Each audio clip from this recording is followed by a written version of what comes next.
Assalamualaikum warahmatullahi wabarakatuh. Nahmaduhu wa nusalli wa nusallimu ala rasulihil karim wa ala alihi wa sahbihi ajma'in amma ba'da. Hadis-hadis tentang zikir. Bismillahirrahmanirrahim. An Mu'adz bin Jabal anhu qala Rasulullah sallam ma amila adamiyun amalan anjalahu min adzabil qabri min dzikrillah akhraju Ahmad kada fidr. Dari Mu'adz bin Jabal anhu Rasulullah bersabda, tidak ada amalan seorang yang lebih menyelamatkan dirinya dari siksa kubur daripada zikrullah. Hadis riwayat Ahmad.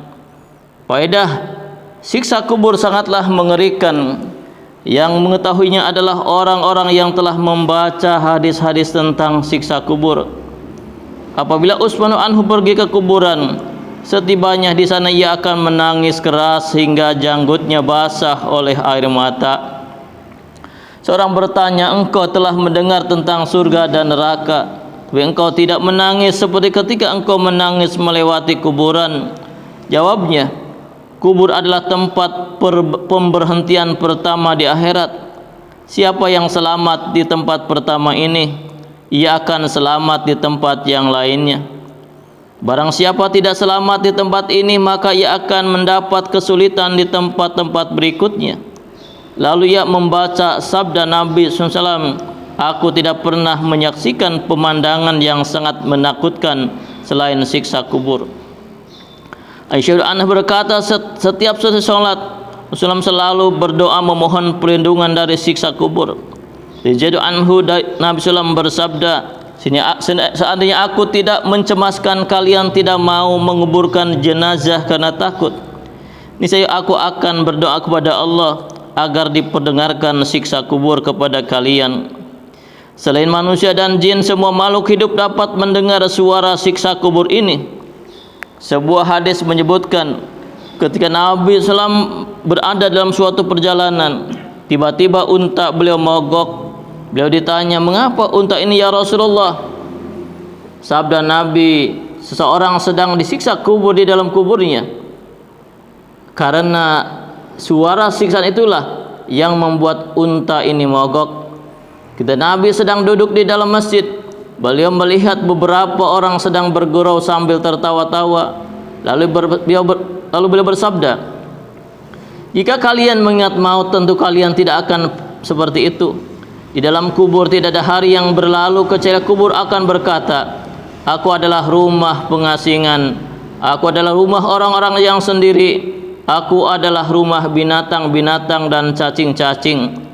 Jika seorang yang imannya sempurna dikuburkan, maka kubur akan berkata, kedatanganmu sangat berkah, kamu sangat baik, kamu telah datang di antara orang-orang yang berjalan di muka bumi ini, kamulah yang paling aku cintai dan kamu telah diserahkan kepadaku. Maka akan kamu ketahui bagaimana aku berbuat baik kepadamu. Lalu kubur akan meluas sejauh mata memandang dan dibukakan bagi orang itu pintu surga. Maka berhembuslah terus-menerus angin wewangian yang sangat harum. Sedangkan jika orang kafir atau pendosa yang dikuburkan, maka kubur akan berkata, kedatanganmu sangat celaka dan tidak berkah, apa perlunya kamu datang kemari? Di antara orang yang berjalan di muka bumi ini, kamulah yang paling aku benci. Kamu diserahkan kepadaku, maka kamu akan mengetahui bagaimana aku memperlakukanmu. Lalu bumi menghimpitnya sehingga tulang-tulangnya saling bersilangan seperti jari tangan yang dijalin satu sama lain. Kemudian mereka akan diserang oleh 99 atau 90 ekor ular yang selalu menggigitnya hingga hari kiamat. Nabi SAW bersabda, andaikan bisa seekor ular disemburkan ke bumi, maka tidak akan ada yang dapat tumbuh di muka bumi ini sampai hari kiamat. Walaupun sehelai rambut. Lalu bersabda, kubur adalah satu taman dari taman-taman surga atau satu liang dari liang-liang neraka. Sebuah disebutkan ketika Nabi melewati dua kuburan, dia bersabda, dua ahli kubur ini sedang disiksa. yang seorang disiksa karena namimah atau suka mengadu domba, dan yang lainnya karena tidak berhati-hati ketika buang air kecil. Berapa banyak di antara kita yang meremehkan masalah istinja dan mempermainkannya. Yang ulama berkata, kurang berhati-hati ketika buang air kecil adalah dosa besar. Bahkan Ibnu Hajar alaih dalam sebuah hadis yang saya mengatakan, paling banyak orang disiksa kubur disebabkan oleh kencing yang tidak hati-hati. Hadis menyebutkan bahwa yang pertama akan dituntut di dalam kubur adalah masalah kencing. Sisa kubur adalah sesuatu yang sangat dahsyat.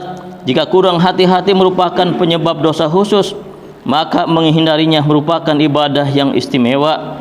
Sehingga disebutkan dalam hadis-hadis bahwa surat Tabarak hendaklah dibaca setiap malam sebelum tidur, karena dapat menjauhkan dari siksa kubur dan siksa api neraka. Adapun masalah yang berhubungan dengan dzikir telah disebutkan dalam hadis yang lain. Alhamdulillah, hadis menjelaskan tentang keutamaan dzikir dan juga bagaimana kondisi orang ketika masuk kubur. Kalau dia beriman maka akan gembira, tapi banyak dosa dia akan mendapat musibah yang besar.